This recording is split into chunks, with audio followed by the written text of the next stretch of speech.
नमस्कार, मी मधुरा सरडे, चित्रकार आहे. सांगलीतील कला विश्व महाविद्यालयामधून मी GED केले आहे.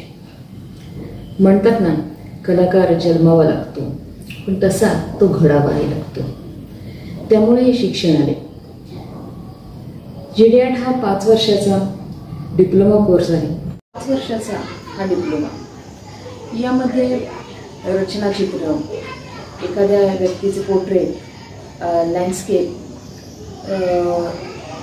निसर्गचित्र किंवा रंगज्ञान, कलेचा इतिहास, हे सगळे विषय अभ्यासले जातात. पण त्याबरोबर इतर कलांचीही गोडी लागते, जसे की संगीत, साहित्य, नृत्य, नाटक, या इतर कलांसोबत चित्रांचाही अभ्यास होतो. तर असे चित्रांसोबत अनेक कलांची सांगड जोडलेली असते. जसं की इंजिनिअरिंगची डिग्री घेतल्यावरती इंजिनियर होते, जसे MBBS झाल्यावरती डॉक्टर होते, तसे GED झाल्यावरती चित्रकार झाला असं होत नाही. हे इथं मला खास नमूद करावीशी वाटते. त्यासाठी तपश्चर्या, मेहनत ही अगदी बरोबर गरजेची असते. तुम्ही किती अभ्यास त्याचा करता आहात, किती वर्ष तुम्ही ह्याच्यामध्ये घालता आहात, ह्याच्यावरती ही गोष्ट अवलंबून असते.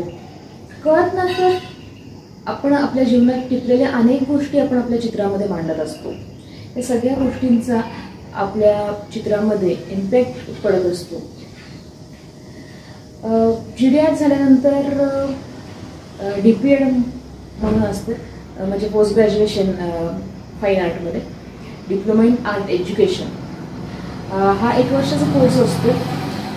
त्यानंतर तुम्ही ॲज अ आर्ट टीचर म्हणून जॉब करू शकता, शाळेमध्ये किंवा कॉलेजमध्ये ॲज अ लेक्चरर म्हणून तुम्ही जॉब करू शकता, किंवा तुम्ही स्वतःचा स्टुडिओ चालू करू शकता.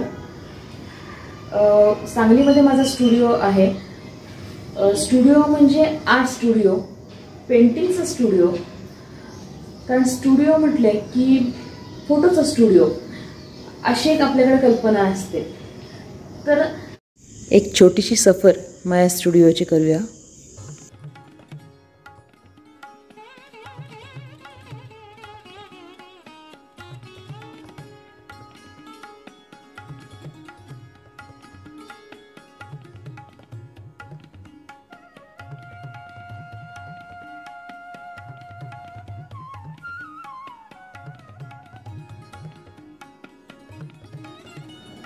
रुळलेल्या वाटेवरून न जाता आपण स्वतः आपले विश्व उभे करायचे, या हेतूने 2002 पासून, म्हणजे गेली 18 वर्षे हा स्टुडिओ सुरू आहे. पूर्ण महाराष्ट्रभर माझे प्रोजेक्ट्स आहेत. त्याबरोबर भारताबाहेरही अनेक पेंटिंग म्युरल्स गेली आहेत. खरं तर आवड, आपली पॅशन आणि व्यवसाय किंवा आपले काम हे एकच असेल तर आनंदाने किंवा एन्जॉय करत काम करता येते, असे मला वाटते.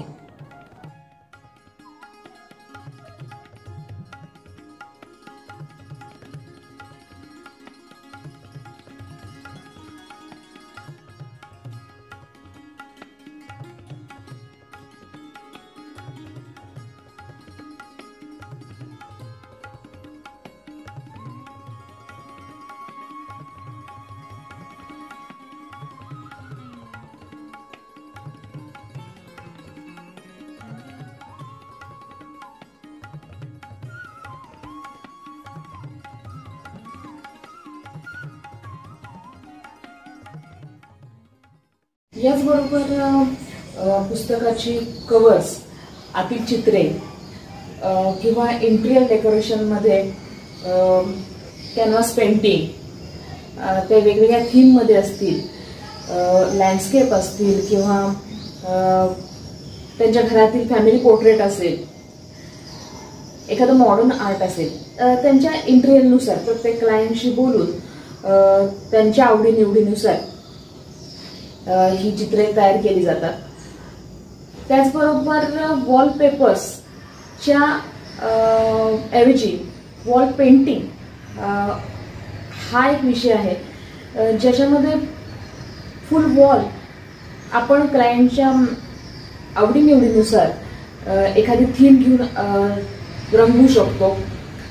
कारण वॉलपेपर हे एका टाईपचे असतात. आपण एका ठिकाणी बघितलेला वॉलपेपर दुसऱ्या ठिकाणी सेम असू शकतो, तसे वॉल पेंटिंगमध्ये होत नाही. आपण हे युनिक फक्त त्यांच्यासाठीच बनवतो. शक्यतो तेच डिझाईन रिपीट होत नाही. डायरेक्ट भिंतीवर करत असताना वेगवेगळे टेक्स्चर, वेगवेगळे डिझाईन, पानाफुलांपासून ॲबस्ट्रॅक्टपर्यंत किंवा लहान मुलांच्या खोलीमध्ये काही कार्टून, काही कल्पकचित्रे, काही गेम्स, त्या वयानुसार त्यांना जसं आवडेल तसं किंवा त्यांची आवड लक्षात घेऊन ही वॉल पेंटिंग केली जातात. पूर्णतः हँडमेड असल्यामुळे त्याने पूर्ण खोलीला एक नॅचरल सुंदर फील येतो. अनेक वर्ष हे वॉल पेंटिंग त्याचे रंग फ्रेश राहतात. यापुढे जाऊन वॉल म्युरल्स हा एक प्रकार आहे. वॉल म्युरल्स म्हणजे आपण मोठ्या मोठ्या कंपन्यांमध्ये, हॉटेल्समध्ये जे 3D म्युरल्स बघतो, भिंतीवर मोठे मोठे जे म्युरल्स असतात ते आपण बनवू शकतो. ह्याच्यामध्ये वेगवेगळे मीडियम्स आहेत. मी स्वतः सिफोरेक्समध्ये काम करते. थोडं हार्ड अँड सॉफ्ट म्हणजे विटेसारखं मटेरियल असतं, ते फुल कार्विंग करून फुल हँडमेड पद्धतीनं हे डिझाईन केले जातात. मोठे मोठे डिझाईन्स करू शकतो.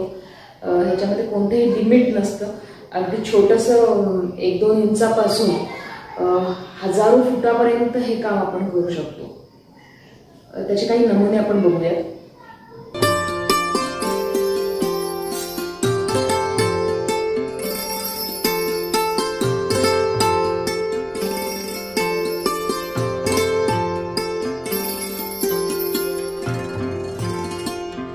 किती बारीक नाजूक काम आहे बघा.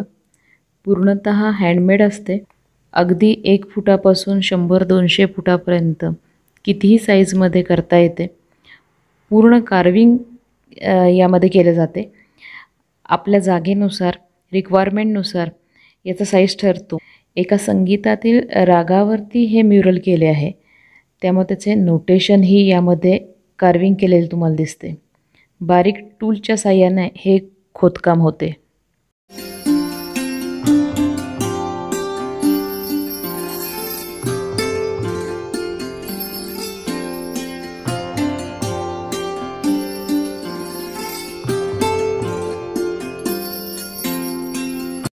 त्यानंतर पुढचा प्रकार आहे फ्युजन म्युरल्स.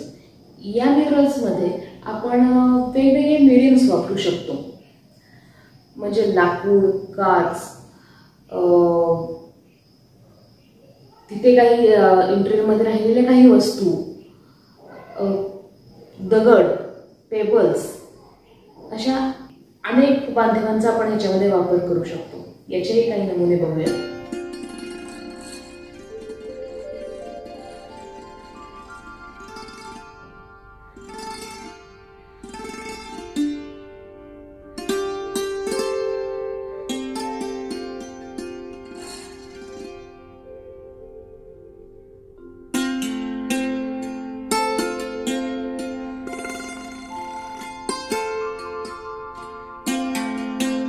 काही म्युरल्स मेटलमध्ये बनवले जातात.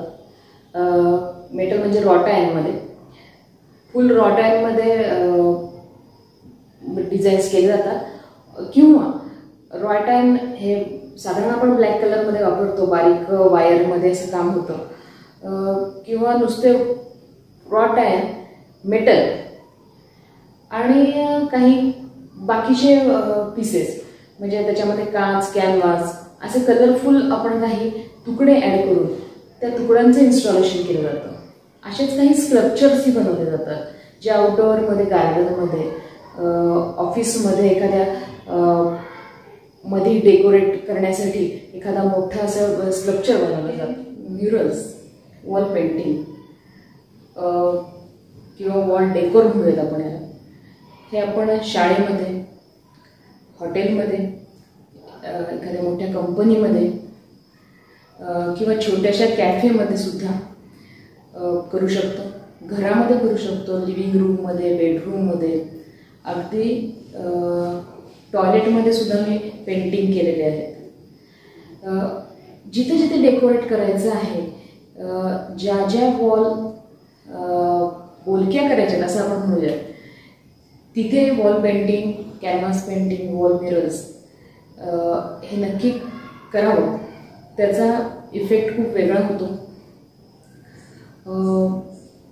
एक वेगळा माहोल तिथे क्रिएट होतो असं मला वाटतं. त्याचबरोबर इंटिरियरमध्ये लागणारे पेंटिंग्स, लाईट्स, देवघर, एखादा कॉर्नर पीस, कपाटे जी स्वतः आपण वेगवेगळ्या डिझाईनमध्ये रंगवू शकतो. बाहेरच्या तयार कपाटांपेक्षा ही कपाटे अगदी खूपच वेगळी वाटतात. काही रॅक्स बनवू शकतो. काही नमुने आपण पाहूयात. ते पेंटिंग बघा, डिझाईन बघा, असा फील तुम्हाला तयार कपाटामध्ये मिळत नाही. त्यासाठी मॅन्युअली आपल्याला त्याच्यावरती पेंटिंग करावं लागतं. त्याचबरोबर आपल्याला घरामध्ये लागणारं रेलिंगचं डिझाईन हेही आपण वेगळ्या पद्धतीनं करू शकतो. जिथे वेगळेपण करायचं आहे तिथे चित्रकार उपयोगी पडतो. रेलिंग बरोबर आपण मेन डोअर जे असतं, मेन गेट, कंपाऊंड वॉलच्या बाहेर जे मेन गेट असतं त्याचं डिझाईन बनवू शकतो. ते खास मेटल वर्कमध्ये वेगवेगळे मीडियम्स वापरून एक आर्ट पीस आहे असं आपण करू शकतो. त्यानंतर सीलिंग सुद्धा आपण वेगवेगळ्या पद्धतीनं करू शकतो. काही सीलिंगचा नमुना बघूया. ह्याच्यामध्ये टिपिकल सीलिंग आपल्याला दिसणार नाही. त्रिकोण, चौकोन, इथे तुम्ही खास वेगळे एखादे थीम घेऊन कलरफुल किंवा एखाद्या कलरमध्ये, एखाद्या लाईन वर्कमध्ये नाजूक असं एखादं डिझाईन असंही बनवू शकता. किंवा सध्या ट्रेंड असलेले लेझर कटिंग, काही लेझर कटिंगचे सॅम्पल्स पाहू.